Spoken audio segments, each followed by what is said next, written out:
Company જેની સાથે આપણે વાત કરવાના છીએ તે છે મેઘમણી ઓર્ગેનિક્સ અને તેમના CFO GS શાહલ આપણી સાથે જોડાઈ રહ્યા છે. તો તેમની સાથે વાતચીત કરીશું. ચાલ સાહેબ, પહેલાં તો સ્વાગત છે તમારું CNBC બજાર પર અને ગુડ આફ્ટરનૂન તમને કહેવા માગીશું. શરૂઆત ઓબ્વિયસલી આપણી ઇન્ડસ્ટ્રીના આઉટલુકની સાથે કરીએ. જે સ્થિતિમાં અત્યારે આપણે છીએ બહુ સરસ છે અને વર્ષ 2023 અહીંયાથી કંઈક જે કહેવાય કે બહુ શાઇનિંગ સ્થિતિમાં લાગી રહ્યું છે. તો ઇન્ડસ્ટ્રી આઉટલુક સમજાવો સર. કેમિકલ બિઝનેસ સાથે બધી જે સ્થિતિ છે વર્ષ 2023 શું એન્ટિસિપેટ કરો છો આપણી इंडस्ट्री માટે? केमिकल सेक्टर का जहां तक आउटलुक का सवाल है, तो पिछले 2 क्वार्टर जो है वो काफी जो है प्राइसेस के अंदर वॉलेटिलिटी रही है, तो जिसकी वजह से जैसे हमारा जो ग्लोबल लेवल पे हम लोग देखते हैं कि एक तो महंगाई की वजह से और दूसरा ये जो मंदी का डर है, तो और उसमें डिमांड पे काफी इम्पैक्ट रहा है। और पिछले 2 क्वार्टर में देखा है कि केमिकल सेक्टर के अंदर जो है वो मार्जिन के अंदर इम्पैक्ट हुआ है।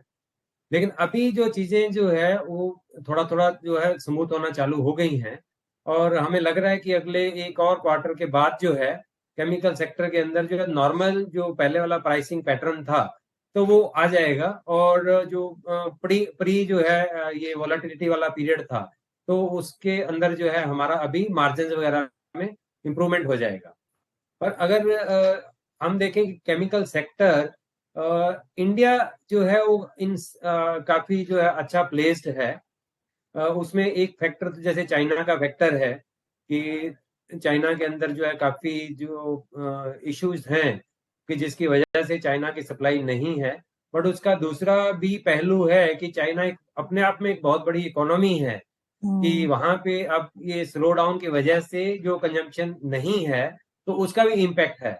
तो ये केमिकल सेक्टर के लिए बहुत साइड है कि जब भी ओपन अप होगा तो डिमांड कुछ सेक्टर जो पर्टिकुलर जो प्रोडक्ट के लिए जो डिमांड भी ओपन अप होगा और कुछ के लिए थोड़ा कंपटीशन भी बढ़ेगा। हाँ, बट जो चाइना प्लस स्ट्रेटजी जिस तरह की है और ग्लोबल जो भी कस्टमर हैं वो आज इंडिया के ऊपर देख रहे हैं, तो उस पॉइंट ऑफ व्यू से हम देख रहे हैं कि जैसे कोविड टाइम के अंदर तो कोई ज्यादा ट्रैवल लोगों का नहीं हो पाया, तो अभी जो काफी मल्टीनेशनल जो हैं वो इंडिया के अंदर विजिट कर रही हैं और हम जो एक चाइना प्लस स्ट्रेटजी की बात करते हैं, तो डेफिनेटली जो हमारे जो डोमेस्टिक मैन्युफैक्चरर हैं जिनके पास इंफ्रास्ट्रक्चर अच्छा है, जो अपना कंटिन्यूअस बेसिस पे जो सप्लाई कर सकते हैं और सस्टेनेबल बेसिस पे जो है अपना ग्लोबल कस्टमर को सप्लाई करेंगे, तो उनको जो काफी अच्छा एडवांटेज रहेगा। तो उस पॉइंट ऑफ व्यू से अगर देखें तो केमिकल सेक्टर इंडिया जो है काफी वेल प्लेस्ड है और ये छोटे पीरियड का हम निकाल दें, अगर 2-3 महीने का जो है बीच का डिस्टरबेंस ये निकाल दें 1-2 क्वार्टर का, तो मुझे लग रहा है कि नेक्स्ट ईयर ऑनवर्ड जो 23 अपना 24 जो रहेगा, तो आई थिंक हमारे लिए काफी अच्छा होने वाला है आने वाला समय। डेफिनेटली सर, जैसे आपने अभी बताया मेक इन इंडिया के बारे में, चाइना प्लस वन थियरी के बारे में, मैं वहीं पे आने वाला था. हम देख रहे हैं सरकार की ओर से काफ़ी ज़्यादा भारत में मैन्युफैक्चरिंग को एम्फेसिस दिया जा रहा है या कहें कि एक सपोर्ट बूस्ट करने की कोशिश की जा रही है. तो ये आप समझाइए कैसे काम कर रहा है और चाइना प्लस वन की जो थियरी थी, क्या अभी भी आपको लग रहा है कि उसका फ़ायदा हमारी इंडस्ट्री को, हमें या पूरे भारत में जो भी कंपनी है उनको मिल रहा है? इसमें जैसा कि गवर्नमेंट जो है बहुत ही प्रोएक्टिव है, हम देख रहे हैं कि जैसे फार्मा सेक्टर है जहाँ पे स्पेसिफिकली जो एपीआईज वगैरह है और केमिकल सेक्टर में भी जहाँ पे इंपोर्ट है, डोमेस्टिक में मैन्युफैक्चरिंग नहीं हो रही है और गवर्नमेंट जो पीएलआई स्कीम लेके आ रही है। लेकिन इसमें हमारा जो अगर कंपेयर करें चाइना के साथ में, तो इंडिया तो काफी अभी जो कैपेसिटी पॉइंट ऑफ व्यू से देखें तो हम बहुत ही कम है। आज हम ग्लोबल सप्लाई के अंदर हमारा हिस्सा जो बहुत ही छोटा है। तो उस पॉइंट ऑफ व्यू से तो इंडिया के अंदर अभी काफी टाइम लगेगा क्योंकि अभी स्टार्ट हुए हैं जो प्रोसेसेस हुए हैं गवर्नमेंट का, चाहे पीएलआई स्कीम है, इंसेंटिव स्कीम्स हैं, तो उनके अंदर वक्त लगने वाला है। और जो हमारे केस के अंदर जैसे अपन खास करके केमिकल एग्रोकेमिकल करके अगर बात करें तो उसमें ये पूरा कंट्रोल्ड प्रोडक्ट है। इसमें जो रजिस्ट्रेशन की प्रोसेस है वो काफी लेंथी है हमारे यहाँ पे। हाँ, तो उसमें मिनिमम जो है ये मान के चलिए 3 से 5 साल का जो साइकिल है, तो उसको किसी तरह अगर गवर्नमेंट थोड़ा सिंप्लीफाई करे और थोड़ा छोटा करे तो वो एक काफ़ी हेल्प हो सकती है कि जो नए प्रोडक्ट हैं, तो वो काफ़ी जो है टाइम पे लॉन्च हो सकते हैं। तो वो एक एरिया है जहाँ पे आई थिंक गवर्नमेंट का जो है वो थोड़ा-सा अगर उसमें सपोर्ट रहेगा, तो नए प्रोडक्ट क्योंकि सभी कंपनियाँ जो अपना R&D कर रही हैं, नए-नए प्रोडक्ट लेके आ रही हैं, तो उनके अंदर थोड़ा हेल्प होगा जल्दी लॉन्च करने में, तो उतना ही जल्दी हम लोग जो है उसको सप्लाई कर पाएँगे। ठीक है सर, बहुत अच्छे से आपने समझाया। अब चंद साहब, मैं समझना चाह रहा हूँ रॉ मटेरियल की सिचुएशन को। जो इन्फ्लेशन की हमने बात की थी पिछली ऑलमोस्ट पूरा 1-2 फाइनेंशियल ईयर पूरे इसमें ही गए हैं कोरोना के बाद से लेकर अभी तक। क्या सिचुएशन अभी है यहाँ पर, और इससे मार्जिन्स पर अब कैसा इम्प्रूवमेंट है नहीं है, ये सारे सिचुएशन को आप समझाइए सर। अच्छा जहाँ तक मार्जिन का सवाल है कि ये जो पिछले मान के चलिए कि क्वार्टर 2 जो था हमारा सेकंड क्वार्टर है, वहाँ से जो प्राइस के अंदर काफ़ी वोलेटिलिटी हुई और ये एक डिक्रीजिंग ट्रेंड चालू हुआ बेसिकली जो है प्राइसेस कम होनी चालू हुई। तो वो एक जब सेंटीमेंट होता है कि प्राइस नीचे जा रही है, कमोडिटी की प्राइस नीचे जा रही है, तो उसमें जो बाइंग पावर होती है, लोग जो अपना परचेजिंग होती है उसको थोड़ा-सा स्लो डाउन कर देते हैं। कि उसको पार्ट में खरीदना चालू करते हैं, तो उससे क्या होता है कि हर बार जो है वो कंपटीशन बढ़ता जाता है और प्राइस जो है नीचे आ रही है। तो लेकिन आपकी क्योंकि जब प्रोडक्शन करते हैं तो आपकी पाइपलाइन के अंदर इन्वेंटरी रहता है, जो रॉ मटेरियल की होती है, जो पहले हाई कॉस्ट की खरीदी हुई है और उसमें क्या है कि जब फिनिश प्रोडक्ट की प्राइस कम हो रही है, तो उससे वो जो हमारे पास पहले जो इन्वेंटरी पड़ी हुई है महँगे रेट की ली हुई, तो उसको जब कंज़्यूम करते हैं तो वो मार्जिन पे इम्पैक्ट होता है। तो इसीलिए जैसे क्वार्टर 2 के अंदर हुआ, फिर क्वार्टर 3 में हुआ। अभी मुझे लग रहा है कि ये जो पाइपलाइन की इन्वेंटरी जो 2 से 3 महीने की इन्वेंटरी होती है, वो मोटा-मोटी सबकी खत्म हो चुकी है।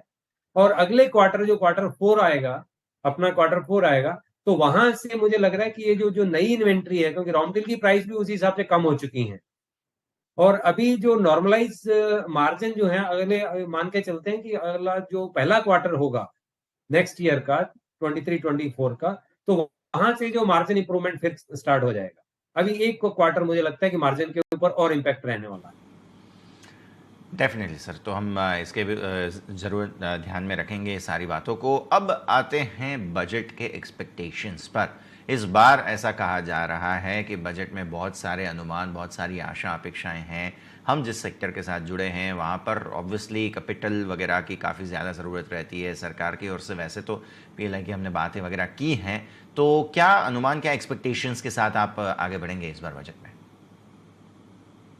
एक्चुअली बजट जो है ना अगर आज देखें तो पहले ये अपना जीएसटी जो इम्प्लीमेंटेशन हुआ है 2017 में, उससे पहले काफ़ी जो होता था बजट के अंदर डिसीजन होते थे।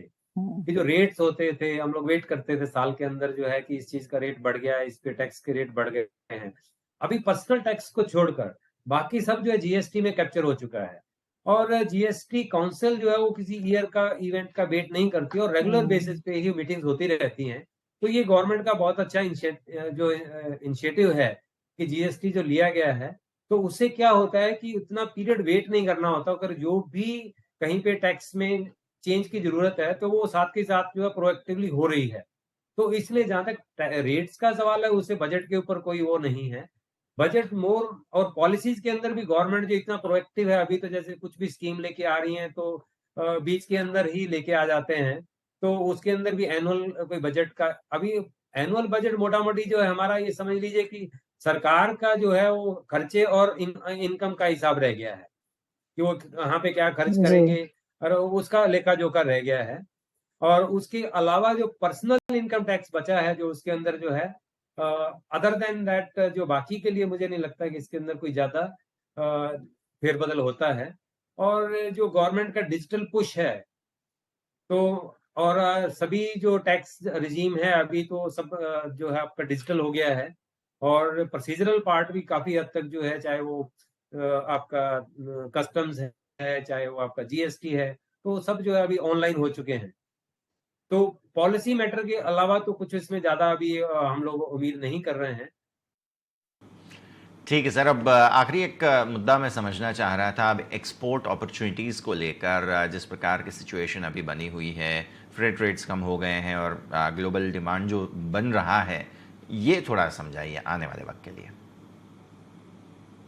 जहाँ तक अभी क्या है ना, अगर आप देखा जाए तो पूरा इंडस्ट्री जो है, चाहे वो डोमेस्टिक है, चाहे ग्लोबल है, तो अभी पूरा ये इंटरलिंक हो चुका है, क्योंकि आइसोलेशन में नहीं है।